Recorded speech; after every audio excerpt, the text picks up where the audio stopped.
Bom, vamos conversar agora com o advogado Acácio Miranda, especialista em Direito Constitucional e Penal. Boa tarde, doutor. Acabou há pouco a exibição do vídeo da reunião ministerial citada pelo ex-ministro Sérgio Moro como uma das provas de interferência de Jair Bolsonaro na Polícia Federal. Esse vídeo, de fato, pode ser a tal prova, caso confirme a acusação?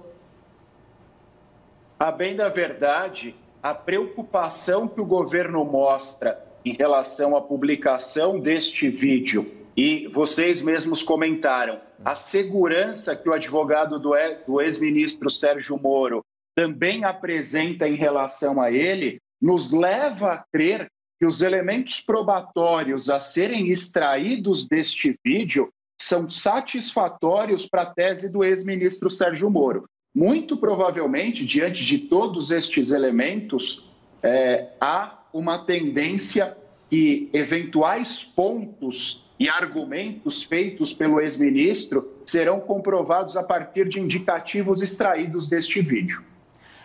Boa tarde, doutor. Luciana falando aqui. Eu queria que o senhor me dissesse se o senhor acredita na existência de um crime por parte do presidente Jair Bolsonaro, mesmo sabendo que é prerrogativa dele escolher o diretor da Polícia Federal.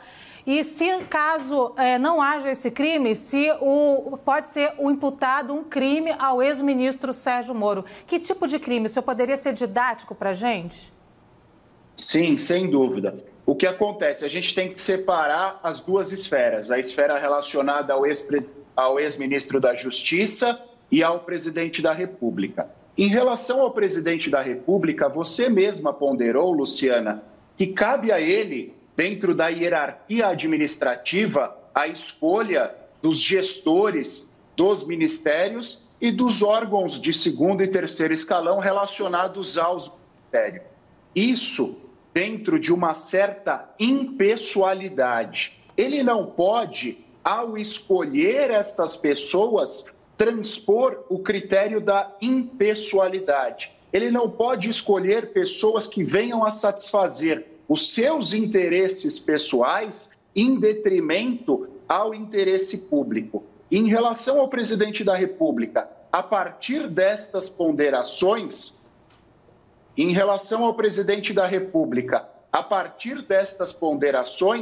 é o que nós temos. Se ele, presidente da República, interferiu nesta nomeação para satisfazer o seu interesse pessoal, principalmente para que os seus filhos não fossem investigados, ele estaria incorrendo numa conduta delitiva. E há um segundo ponto relacionado a ele.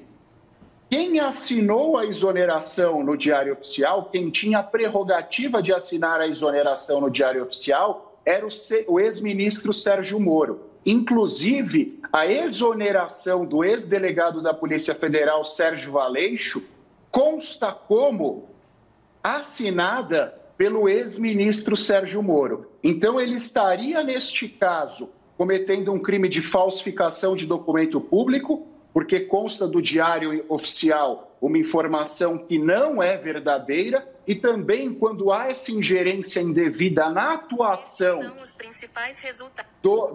da escolha pelo ministro da Justiça do superintendente da PF do Rio, ele também estaria cometendo um crime. No que tange ao ex-ministro da Justiça, Sérgio Moro, ele precisa, a partir destes elementos todos trazidos ao inquérito, seja o vídeo, sejam os depoimentos do próprio Moro, o depoimento do Ramagem e o depoimento dos 3 ministros da ala militar, hoje, ele precisa que sejam extraídos elementos que comprovem as suas afirmações, sob pena dele, Sérgio Moro, ter contra si uma imputação pelo cometimento do crime de denunciação caluniosa. Ou seja, um mesmo inquérito pode bandear para os dois lados. Elementos extraídos de um mesmo inquérito podem prejudicar o presidente da República, da mesma forma que elementos extraídos deste inquérito podem prejudicar o ex-ministro Sérgio Moro.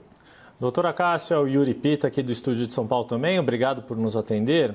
Eu estava ouvindo o senhor falando agora sobre essa questão da nomeação e em outras crises políticas que a gente já viveu anos atrás, falou-se muito em ato de ofício.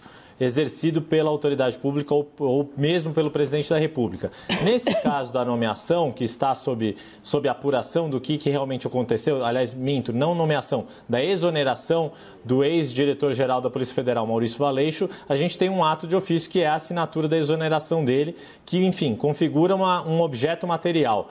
No caso da suposta interferência do presidente Jair Bolsonaro na Polícia Federal, quais são os elementos técnicos que o direito dispõe para que se configure, para que se dê materialidade a essa acusação que foi feita por parte do ex-ministro Sérgio Moro? Yuri, conforme você mesmo disse, a materialidade do crime de falsificação será extraída a partir da assinatura do Diário Oficial e da sua determinação. É o que nós chamamos de infração penal que deixa vestígios, portanto, a materialidade decorre daquele documento. No que tange a uma eventual influência exercida pelo presidente da República, quando desta nomeação, nós dependemos, neste caso concreto, da prova testemunhal. Por quê? Só as testemunhas ouvidas poderão mencionar se a nomeação e, consequentemente, a exoneração do Valeixo decorreram da vontade pessoal do presidente para satisfazer o seu interesse pessoal, que no caso seria que os seus filhos não fossem investigados. Percebam que são duas provas diferentes. Numa delas, a materialidade é extraída do próprio ato. Na outra, nós dependemos de uma construção jurídica a partir do que for ponderado pelas testemunhas, para que, a partir daí, o subjetivismo do delegado responsável pela obtenção destas provas, do Procurador-Geral da República ao recebê-las e do ministro relator também ao recebê-las, para que estes, dentro da sua atuação funcional e dentro do subjetivismo destas atuações, determinem se há ou não há este crime de advocacia administrativa ou de eventual influência, de eventual prevaricação. Doutora Cássio, boa tarde. É Kenzo daqui de Brasília. Doutora Cássio, eu gostaria de fazer um questionamento de uma análise jurídica do senhor que tem muita experiência nessa área. Qual a estratégia de defesa do Sérgio Moro quando a defesa divulga uma nota daquela falando para que o vídeo seja divulgado na íntegra? A ideia é expor outros pontos de conflito, por exemplo, uma crise de instituições ou então uma crise com parceiros comerciais do Brasil, além, é claro, dessa interferência que a defesa diz e o que o ex-juiz Sérgio Moro dizem da interferência do presidente Jair Bolsonaro na direção-geral da Polícia Federal? Qual é a estratégia deles?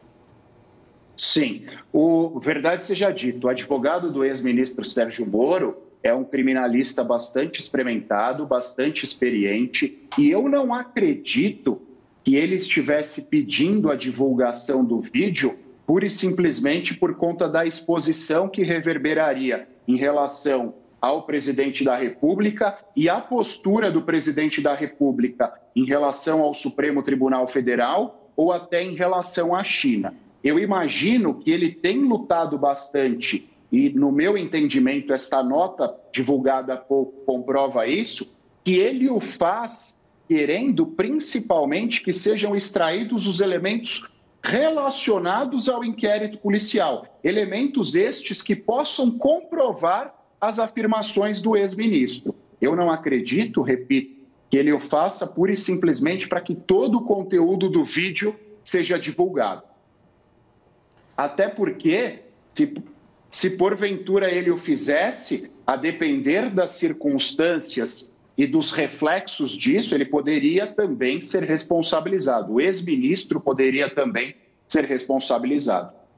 Doutora Cássio, quem faz a pergunta agora aqui de Diego, do Rio de Janeiro. Quais os caminhos a partir daqui em diante, né? O que pode acontecer daqui para frente juridicamente? É um inquérito policial e o trâmite regular do inquérito policial é a produção de todas as provas. A partir do momento que todas estas provas forem produzidas, ele será encaminhado ao seu destinatário, que é o Procurador-Geral da República, e ele, Procurador-Geral da República, fará a análise destas provas e, a partir daí, ele terá 3 caminhos. Um primeiro caminho é pedir o arquivamento deste inquérito policial, porque, no entendimento dele, não foram extraídos elementos de autoria e materialidade que, porventura, criminalizem alguém. Há um segundo caminho, que é, a partir das provas que ele dispõe, ele entende que há o cometimento de um crime por parte do ex-ministro da Justiça, Sérgio Moro, e aí ele próprio poderá denunciá-lo ou encaminhar a um órgão do Ministério Público para que este órgão do Ministério Público faça a denúncia. E a terceira possibilidade é, em sendo apurados crimes perpetrados pelo presidente da República, ele, Procurador-Geral da República, poderá denunciá-lo perante o Supremo Tribunal Federal. Então, são estas as 3 alternativas que nós temos a partir deste inquérito. O seu arquivamento, porque não existem provas suficientes para o oferecimento de uma denúncia, uma eventual denúncia contra o ex-ministro Sérgio Moro ou uma eventual denúncia contra o presidente da República. Isso, se o Procurador-Geral da República ficar satisfeito com estas provas. Ele pode, a partir da leitura dos elementos existentes no inquérito policial, entender que podem ser produzidas outras provas. E aí ele vai requerer para que o Supremo Tribunal Federal autorize a produção destas provas. O senhor acredita numa denúncia por parte da PGR, pela sua experiência?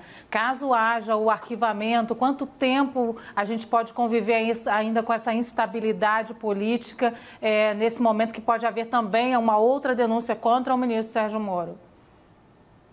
O trâmite regular, se nós estivéssemos falando de um inquérito comum, que não tivesse atraindo tanto as atenções populares e a atenção da classe política e jurídica, seria que o delegado da polícia o relatasse nos próximos dias. Diante das circunstâncias todas e diante principalmente da relevância que este vídeo adquiriu, que o conteúdo deste vídeo adquiriu, eu acho que nós teremos ainda alguns dias para que sejam tomadas as devidas conclusões a partir do conteúdo deste vídeo, para que sejam tomadas as conclusões pela liberação e quebra do sigilo ou pela não liberação em virtude da não autorização da quebra do sigilo e assim sucessivamente. Eu acredito, diante dos elementos que nós temos, que a tendência maior é pelo seu arquivamento. Mas muito disso, repito, depende do conteúdo desse vídeo, da publicação ou não do conteúdo deste vídeo. Doutor, agora a gente parte do pressuposto que há uma guerra de narrativas, de versões, em que a defesa do ex-ministro Sérgio Moro quer que esse vídeo venha à tona, que inclusive ele seja divulgado na íntegra. Já a PGR deseja apenas a divulgação de alguns trechos da fala entre o ex-ministro e também o presidente Jair Bolsonaro. Gostaria de saber, na visão do senhor, se há elementos jurídicos para que ele se mantenha em sigilo, porque essa palavra sigilo não foi mais dita por nenhuma das partes. O que acontece?